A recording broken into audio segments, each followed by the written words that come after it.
Redmi மொபைல்ல நீங்க talk back வந்து ஆன் பண்ணிட்டீங்க அப்படின்னா அதை எப்படி வந்து ஆஃப் பண்றது அப்படிங்கறத டீடைலா இந்த வீடியோல பார்க்க போறோம். பார்க்கறதுக்கு முன்பாக சேனலை சப்ஸ்கிரைப் பண்ணிக்கோங்க, பெல் ஐகானை கிளிக் பண்ணி ஆல் அப்படின்றத செட் பண்ணிடுங்க.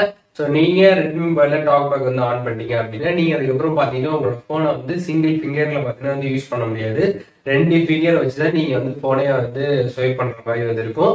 அதுக்கப்புறம் எந்த ஆப் எந்த ஆப்ஷன் எதை நீங்க கிளிக் பண்ணாலும் பாத்தீங்கன்னா ஜஸ்ட் நார்மலா கிளிக் பண்றப்போ பாத்தீங்கன்னா அது வந்து ஓப்பன் ஆகுது. அதோட நேம் தான் பாத்தீங்கன்னா வந்து ப்ரொனவுன்ஸ் பண்ணும்.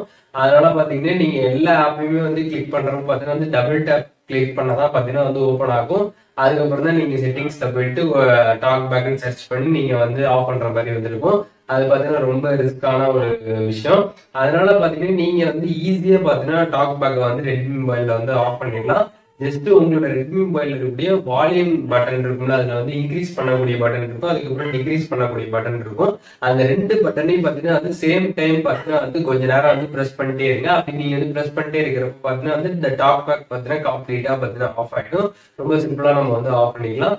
வீடியோ யூஸ்ஃபுல்லா இருந்துச்சுன்னா லைக் பண்ணிடுங்க. இல்ல எதுவும் டவுட் இருந்துச்சுன்னா கண்டிப்பா கமெண்ட்ஸ்ல மென்ஷன் பண்ணுங்க. எல்லாருக்குமே ரிப்ளை பண்றேன்.